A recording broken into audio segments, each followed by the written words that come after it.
Buongiorno e benvenuti a questa prima edizione di TG Sicilia, i titoli del nostro telegiornale.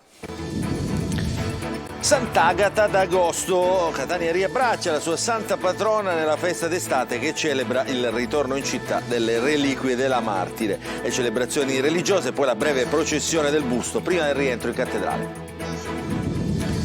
Prezzi della benzina alle stelle, si accende la polemica, la Verdi in alcuni casi vola oltre 2,70 € al litro, il Codacons annuncia esposti in 104 procure, controlli a raffica della Guardia di Finanza. Si impennano anche i costi per i bigliettieri, le compagnie chiedono all'Europa un freno contro il caro voli. L'Etna torna a dominare nel turismo d'agosto, ampiamente recuperata la flessione del 30% di turisti registrata lo scorso anno, da quota 2.800 metri, le immagini di un'escursione in cima al vulcano. Calcio, l'esordio in Serie B del Palermo che giocherà al San Nicola di Bari. Corini conferma la formazione che ha affrontato il Cagliari in Coppa Italia.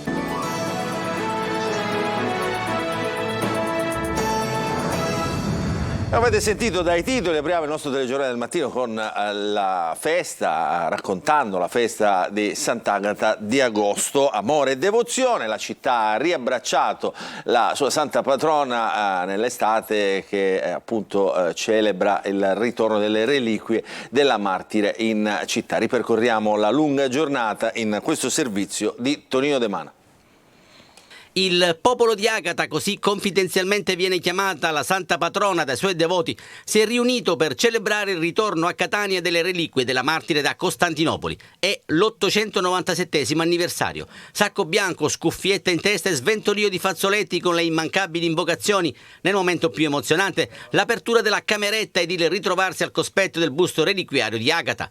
Tutto secondo il tradizionale cerimoniale. Il primo giro di chiave per aprire la porta lo ha dato l'arcivescovo, il secondo il sindaco della città. Per il neocittadino Enrico Trantino è stata la prima volta. Il simbolico saluto ai fedeli e poi il busto è stato posto sul tronetto accanto all'altare maggiore. Dopo le restrizioni imposte dalla pandemia, adesso è stato possibile anche baciare le reliquie. In serata alle 19 la messa solenne dell'arcivescovo di Catania, Monsignor Luigi Renna, concelebrata insieme agli arcivescovi Giuseppe Baturi, segretario generale della CEI, Salvatore Pappalardo e Salvatore Cristina. Tra le autorità presenti il prefetto di Catania, Maria Carmela Librizzi. Come al solito intensa e ricca di significati l'omelia di Monsignor Renna, che ha citato anche il compianto Battiato e la sua cura, invitando tutti a prenderci cura di noi stessi, degli altri e della vita sociale. I siciliani vogliono la qualità della vita e hanno smentito quella frase con i loro Pino Puglisi, Rosario Livatino, Piersanti Mattarella, Pippo Fava, Biagio Conte e tanti altri. Sono questi i modelli, non gli alibi di una letteratura che ci fa rassegnare. Sono quelli a cui voi giovani soprattutto, chiamati dal Papa a Lisbona a brillare alla luce di Cristo, siete chiamati ad ispirarvi. Perciò prendiamoci cura della nostra città, tutti. Dopo la messa si è svolta la processione del busto reliquiario di Sant'Agata intorno all'isolato della cattedrale, animata dai fuochi pirotecnici e da preghiere e canti grazie ad un impianto di amplificazione lungo il tragitto. Infine, il rientro della santa patrona poco prima delle 22 e la chiusura del sacello, fasi seguite con una lunga diretta da Telecolor. Ed ora l'attesa è tutta per febbraio 2024, quando lo sguardo di Agata incrocerà quello dei devoti catanesi. Beh, sempre suggestive e molto emozionanti queste immagini. Cambiamo argomento. Un uomo è morto folgorato da una scarica elettrica mentre era al lavoro in località Scoglitti, in una frazione di Vittoria nel Ragusano. La vittima è Vincenzo Zangari, volontario della protezione civile del comune di Vittoria. Dai primi accertamenti la vittima è stata colpita da una potente scarica elettrica mentre era impegnata a sistemare un attrezzo. Sulle cause della tragedia indagano i carabinieri.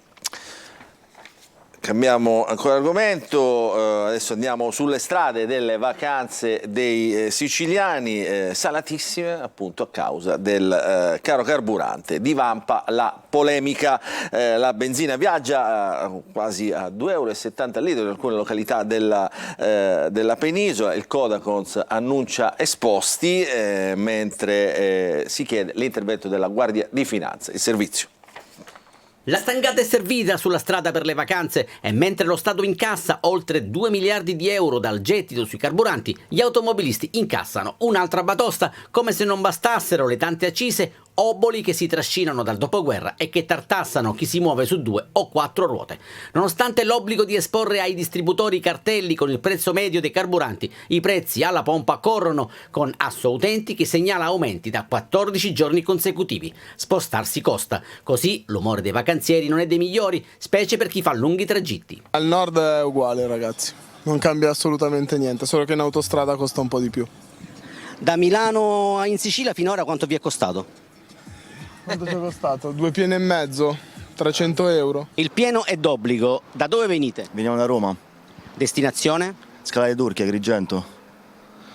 E diciamo così, la strada è bella, però il caro carburanti non ci aiuta. Traffico, poco traffico, questo è sintomo, non lo so, di malessere generale, vuol dire perché i prezzi dei carburanti sono alle stelle, anche se vedo che qua sono più bassi rispetto al nord. In Umbria si attestavano intorno ai 2,24 servito, 2,34. Per risparmiare, oltre al self-service, questo ragazzo ha deciso di restare in Sicilia. La benzina è altissima, come si può vedere, quindi comunque ci godiamo la Sicilia, anche se potremmo goderla a prezzi più ragionevoli. Per l'alta volatilità dei prezzi dei carburanti, la Guardia di Finanza ha intensificato i controlli sulla rete nazionale. Dal 1° agosto sono stati effettuati 1230 interventi, trovando irregolarità in 325 casi, con la contestazione di quasi 800 violazioni. Ed insorge il Codacons che annuncia una raffica di esposti. Chiediamo alla magistratura di intervenire sui rincari che si registrano in occasione delle partenze degli italiani, aprendo un'indagine tesa a verificare la possibile fattispecie di aggiotaggio. Vogliamo capire quale sia la causa dei repentini aumenti dei listini alla pompa e se vi siano possibili manovre speculative finalizzate ad alzare i prezzi in occasione degli spostamenti dei cittadini. Altro tasso dolente e costosissimo di queste vacanze del 2023 sono i prezzi dei biglietteri. Il caro voli diventa una questione continentale. L'Associazione Europea delle Compagnie Aeree si è rivolta addirittura a Bruxelles contro il decreto voluto dal governo italiano che mira a calmierare i prezzi. Intanto i costi dei voli per la Sicilia continuano a rimanere altissimi. Il servizio di Marco Carli. La guerra dei cieli assume contorni europei. Dopo Ryanair, contro il decreto del governo italiano sul caro voli, scende in campo l'Associazione Europea delle Compagnie Aeree, Airline for Europe. Il quadro è noto: da una parte le compagnie che appoggiano la propria tesi sul libero mercato, dall'altra l'Italia che vuole evitare speculazioni. Airline for Europe si rivolge alla Commissione e, lamentando un possibile effetto domino in altri paesi, chiede se il provvedimento non violi il diritto delle compagnie aeree di competere fra di loro fissando prezzi e servizi. Per il Ministero delle Imprese del Made in Italy però le misure annunciate sono pienamente in linea con le direttive europee in materia di tutela dei consumatori. C'è poi la tutela della privacy con l'algoritmo che il Ministero definisce una pratica commerciale distorsiva. Infine l'affondo, il tema fondante è quello delle speculazioni che hanno coinvolto molto da vicino la nostra isola. Il Ministero ha infatti ribadito di essere intervenuto dopo fenomeni speculativi evidenziati dal garante della concorrenza nelle tratte da e verso la Sicilia. Basta tornare al passato, anche quello più recente, per rendersi conto della situazione. Lo ha fatto l'ENAC, che ha appurato come il costo dei biglietti sia cresciuto in modo del tutto anomalo proprio in coincidenza con eventi come il deragliamento del treno merci nei pressi della stazione di Firenze Castello o dell'alluvione in Emilia-Romagna, quando non erano utilizzabili altri mezzi di trasporto. Lo stesso è successo lunedì scorso in Sicilia, quando a causa della cenere è stato chiuso l'aeroporto di Catania con voli per Milano che arrivavano a costare fino a 500 euro o oltre. E la situazione non cambia molto in questi giorni, visto che è periodo di rientro. Se un volo da Fontanarossa a Milano da acquistare nelle prossime 24 ore costa attorno ai 400 euro, i prezzi incominciano a scendere solo a partire dal weekend. Insomma, la guerra dei cieli continua e il costo dei voli, complice il periodo, intanto resta alto per una regione che chiede una continuità territoriale mai attuata. Sempre emergenza migranti a Lampedusa, dove l'hotspot ospita nuovamente oltre 2000 persone. Restano in carcere ad Agrigento i 6 pescatori pirati originari della Tunisia arrestati perché rubavano i motori dei barchini dove viaggiavano 49 migranti. Il servizio è di Davide Sardo. Il minuzioso racconto agli investigatori della squadra mobile di Agrigento di uno dei 49 migranti che erano a bordo del barchino salpato da Sfax, agganciato e depredato nella tarda mattinata di sabato dai pescatori pirati, ha portato al fermo dei 6 tunisini dell'equipaggio del peschereccio Zora. Il GIP di Agrigento Stefano Zammuto ha convalidato il fermo e ha disposto per tutti gli indagati la custodia cautelare in carcere, contestando loro il reato di pirateria. Secondo l'accusa, e grazie anche alla testimonianza del migrante, i pescatori pirati tunisini hanno rubato il motore del barchino in ferro e il denaro di cui erano in possesso i 49 migranti. Intanto si è svuotata in parte l'area pre-identificazione del porto di Porto Empedocle. Sono stati trasferiti circa 600 migranti provenienti dall'hotspot di Lampedusa. La nave Galaxy ha trasferito anche la salma di un migrante sulla quale è stata disposta l'autopsia. Dinanzi alla struttura stamani si è svolto un pacifico flash mob dei laici comboniani di Agrigento per esprimere vicinanza ai tanti ospiti e nel contempo per denunciare le lacune. Il prefetto Filippo Romano, presente alla manifestazione, ha assicurato la rapida realizzazione di un centro d'accoglienza nei pressi del porto. Un bimbo di 4 anni, Giuele, di Melfi, in provincia di Agrigento, è morto ieri all'ospedale dei bambini di Palermo, l'ospedale di Cristina, dove era ricoverato da 10 giorni per le conseguenze di una grave forma di infezione, probabilmente una meningite. Per il giorno dei funerali il primo cittadino ha annunciato che proclamerà il lutto cittadino. I genitori intanto stanno valutando se presentare esposto all'autorità giudiziaria per accertare eventuali responsabilità.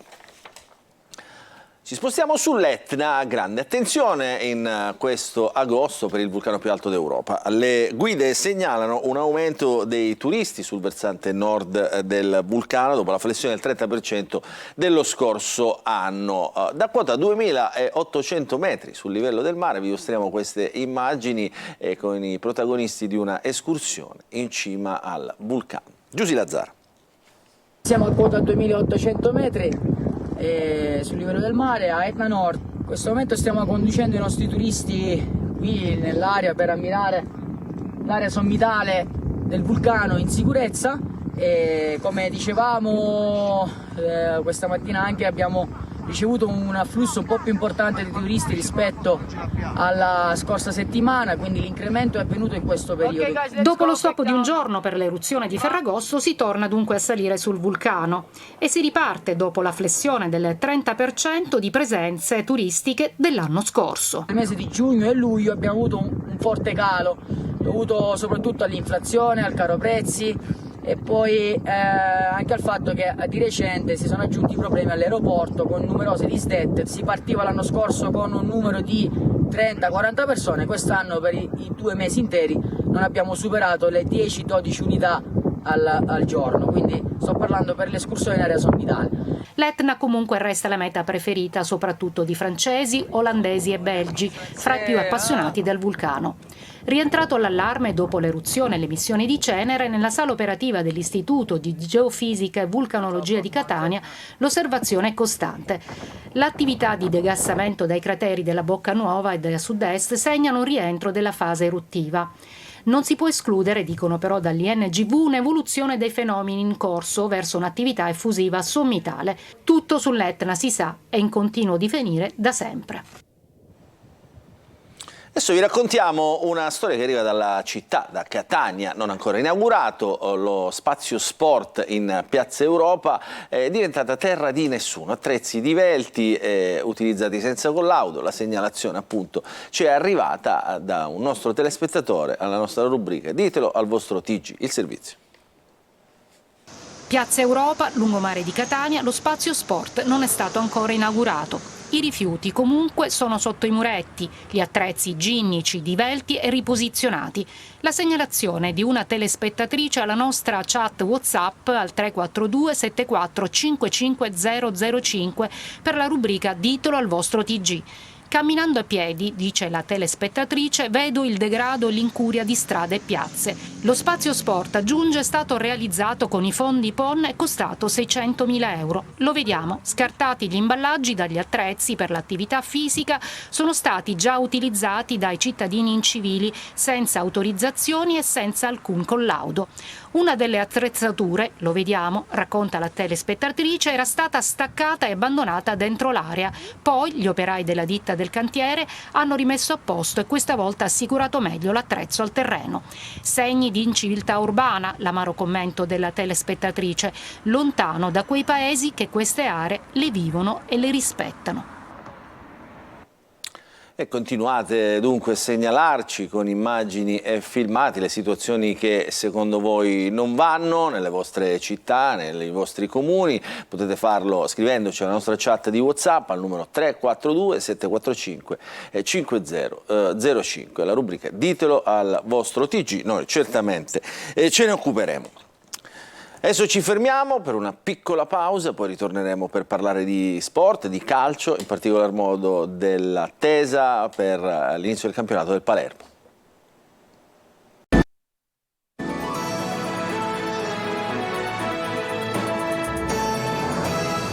Ancora ben trovati nella seconda parte del nostro TG Sicilia. Come preannunciato parliamo di calcio, parliamo del Palermo che appunto sarà impegnato stasera allo stadio San Nicola di Bari contro appunto i biancorossi nella prima giornata del campionato di Serie B.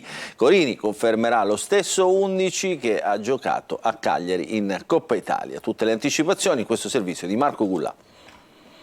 Finalmente campionato, giocherà contro il Bari per la prima giornata di Serie B. Un anticipo di lusso. I rosanero sono candidati da outsider alla promozione. La società ci sta lavorando. Eugenio Corini sa bene che partire con un risultato positivo darebbe già uno slancio importante. Il modulo è sempre il 4-3-3, con possibilità di cambiare gara in corso, come visto contro il Cagliari. Aurelio è l'unico indisponibile, per il resto l'organico al completo, anche se ancora servono ulteriori rinforzi. C'è la volontà di fare delle cose, le vedrete nei prossimi giorni, non sicuramente prima di Bari, ma la società sta lavorando secondo me nella maniera giusta e come dicevo abbiamo fatto un mercato per alzare il livello della rosa, vogliamo completare questo mercato e di conseguenza ho chiesto determinati giocatori e spero e penso che possano arrivare e sicuramente arriveranno dopo Bari, qui in questo momento va la nostra totale concentrazione contro una squadra, prima appunto dicevo che il Cagliari ha vinto i playoff, dunque è una squadra che è stata competitiva per vincere il campionato e poi è riuscito a vincerlo, il Bari lo è stato altrettanto perché insomma ha perso una finale playoff a 2 minuti dalla fine. In avanti domani al San Nicola si procederà con quello che Corini ritiene il tridente titolare. Insigne è confermato sulla destra, Brunore al centro e Di Mariano a sinistra. Soleri, Mancuso e Valente partono dalla panchina pronti ad aiutare a gara in corso. Per il resto tutto confermato con il doppio regista Stulaz Gomez nel Bari, tridente offensivo formato da Moracchioli, Nasti e Sibilli. Questa è l'ultima notizia, il nostro telegiornale finisce qui, vi ricordo che l'informazione su Antena Sicilia però ritornerà alle 13:26 in punto. Nel frattempo vi lascio alla rassegna stampa curata oggi dal collega Marco Carli. Grazie per averci seguito, buon proseguimento di giornata a tutti.